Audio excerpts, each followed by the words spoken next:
লেখাপড়ার পাশাপাশি নিজের কলেজের গেটে ফুডকার্ট বসিয়ে স্বাবলম্বী হয়েছেন অনার্স পড়ুয়া কলেজ ছাত্র বগুড়ার রাইসুল রাফি। নিজে থেকে কিছু করার ইচ্ছা থেকেই 1 বছর আগে বন্ধুদের নিয়ে শুরু করেন ফাস্ট ফুডের ব্যবসা। বছর ঘুরতেই দেখা দিয়েছে তার কাঙ্ক্ষিত সাফল্য। নিজে স্বাবলম্বী হওয়ার পাশাপাশি অন্যদেরও কর্মসংস্থানের সুযোগ করে দিয়েছেন রাফি। নিজের অনেক ইচ্ছা ছিল যে কিছু একটা করবো, নিজে থেকে কিছু করবো। তার ইচ্ছা থেকেই আমি এটা শুরু করছি, একদম যেটা অনেস্ট, একদম মানে কোনো নাই, কিছু নাই।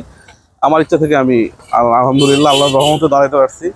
আল্লাহ একটা দাঁড়ানো জায়গা করে দিছে, এটা আল্লাহর কাছে লাখ লাখ কোটি শুকরিয়া। বার্গার 100 পিস, মিট বক্স আছে আমাদের, sub sandwich, meat box, hot dog, momos, fried rice.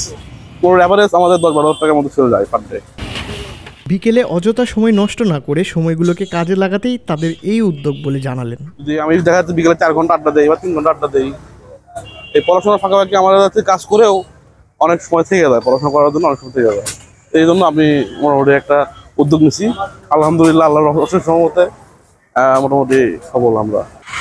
রাফির ফুড এক্সপ্রেসোতে বিকেল থেকেই বগুড়া শহরের বিভিন্ন স্থান থেকে মজাদার বার্গার, স্যান্ডউইচ, মোমো সহ বিভিন্ন খাবার খেতে আসেন খাবার প্রিয় মানুষ।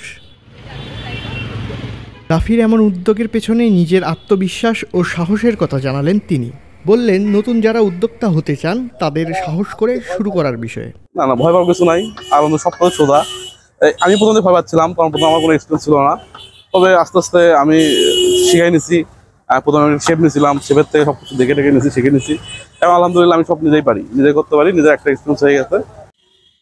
বিশ্বের অন্যান্য দেশের কথা উল্লেখ করে তিনি বলেন, পড়াশোনার পাশাপাশি কিছু একটা করা উচিত। বাহিরের দেশে তারা কাজও করে, পড়াশোনাও করে। বাংলাদেশকে এগিয়ে নিতে পড়াশোনার পাশাপাশি স্বল্প পরিসরে হলেও কিছু করা উচিত বলে মনে করেন তিনি। বাইরের দেশে আমাদের পার্ট টাইম জবের অপরচুনিটি অনেক।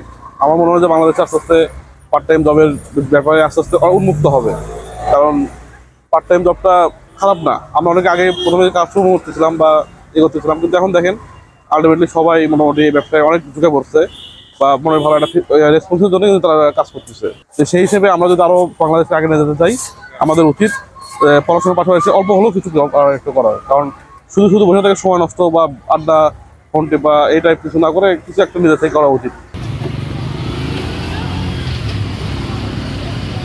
রাহেনুর ইসলাম, দৈনিক করতোয়া, বগুড়া।